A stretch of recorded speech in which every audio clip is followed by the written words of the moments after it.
Hey there, visionaries! So you've spotted an unmet need in your community and you are ready to step up and do something about it.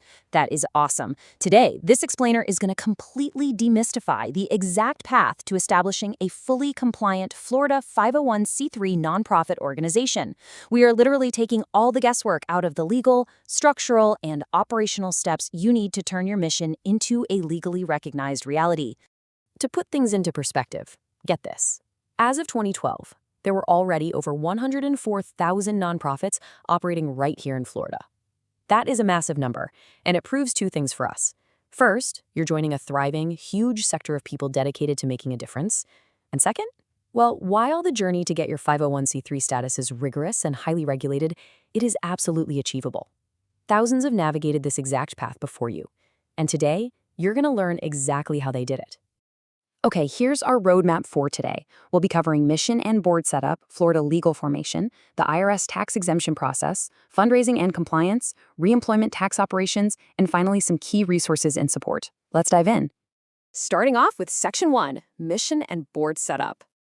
Look, before you pay a single fee or fill out a single form, you have to build your foundation. Step 1 is defining your purpose. This isn't just a nice to have, it's a legal requirement to identify a specific, unmet community need. Are you focusing on charitable, religious, educational, or scientific goals? Once that's crystal clear, step 2 is assembling your board of directors. Only after you've nailed those down do you move on to steps 3 and 4, which are your state and federal filings. Now here is our first major trap for beginners, so pay attention. The Florida Nonprofit Corporation Act actually allows a standard nonprofit to operate with just a single director. Sounds easy, right? But wait. To secure that federal 501c3 status, which you absolutely need for tax-deductible donations and grants, the IRS requires a minimum of 3 independent, unrelated directors to ensure proper oversight. So the pro tip here, always build your board to meet the stricter federal standard right from the start. It'll save you a ton of headaches later. Moving right along to Section 2, Florida Legal Formation. All right, with your board in place, it's time to actually bring your entity into existence. First up, you'll search the SunBiz database to ensure your chosen name is unique. And remember, Florida law requires the name to include an identifier, like corporation or Inc.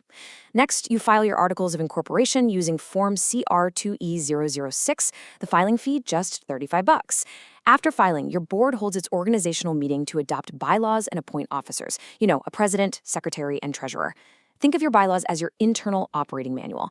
And why does this matter so much? Because the IRS is going to look at these bylaws incredibly closely. They particularly want to see a dissolution clause that basically dictates that if your nonprofit ever has to close its doors, its assets will go to another 501c3. Next up, Section 3, IRS tax exemption process. Okay, now it's time to secure the golden ticket, your federal tax-exempt stamp of approval. You actually have 2 paths here, depending on your size. The standard IRS Form 1023 is a massive, narrative-heavy document that requires deep details about your history and finances. It also typically carries a $600 user fee. But back in 2014, the IRS introduced the much simpler Form 1023 Easy.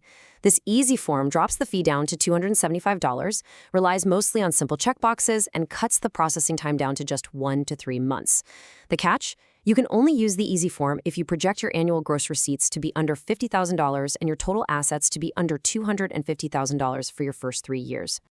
Here is an absolutely crucial practical tip if you do qualify for that streamlined path.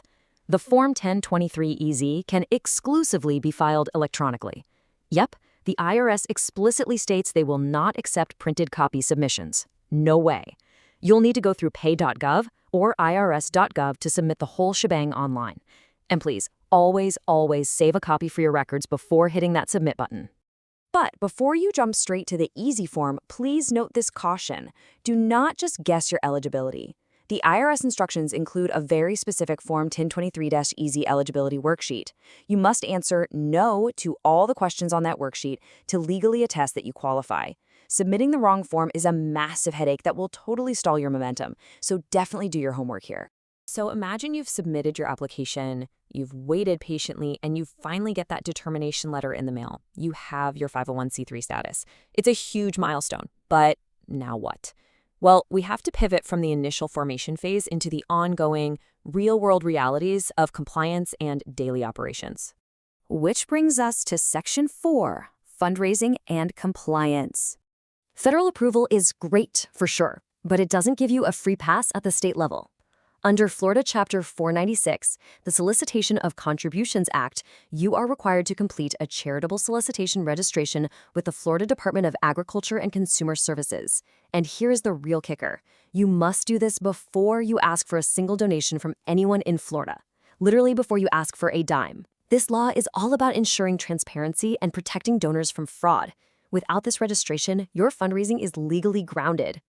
Now let's look at Section 5, Reemployment Tax Operations. As your nonprofit grows, you're eventually going to hire people, which brings us to a major compliance trap. When exactly does your nonprofit become an employing unit that's liable for Florida's reemployment tax? Well, under state law, reemployment benefits are extended to employees of nonprofit organizations, like charities or educational groups, if they employ 4 or more workers for any portion of a day in 20 different calendar weeks during the current or preceding calendar year. If you hit that specific threshold, you absolutely must register with the Department of Revenue and submit the quarterly Form RT6.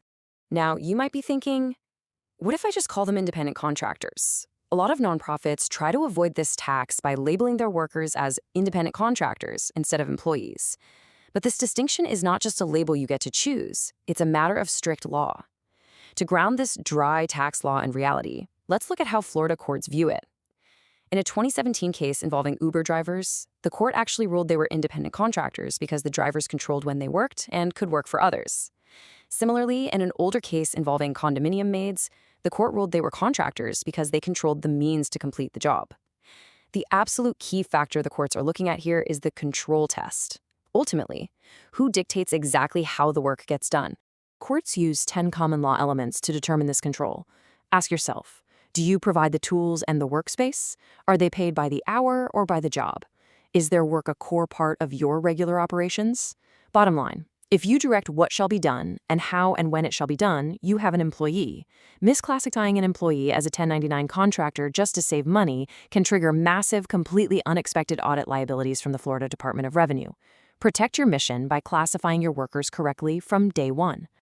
Finally, we arrive at Section 6, Resources and Support. Okay, we've covered a tremendous amount of ground today, but don't worry, you don't have to memorize all of this, you really just need to know where to look. Here is a quick recap of the key state and federal agencies you're going to want to bookmark. Sunbiz.org is your home for annual corporate reports in Florida. The Department of Agriculture and Consumer Services, or FDACS, is where you'll renew your charitable registration annually. The Florida Department of Revenue provides a fantastic employer guide to reemployment tax. And finally, IRS.gov has a really comprehensive life cycle of an exempt organization section that is invaluable for your federal compliance. Keep these links close by to maintain your 501c3 in perfect legal standing for years to come. And that brings us to the end of our roadmap. Before we wrap up, please remember to consult a legal or tax professional for personalized advice. Every single organization is unique, and this explainer serves as your robust educational foundation, not a substitute for formal counsel. But look, the path is mapped out, the rules are clear, and the community desperately needs what you have to offer. So, with all this knowledge in hand, are you ready to take the first step toward your mission?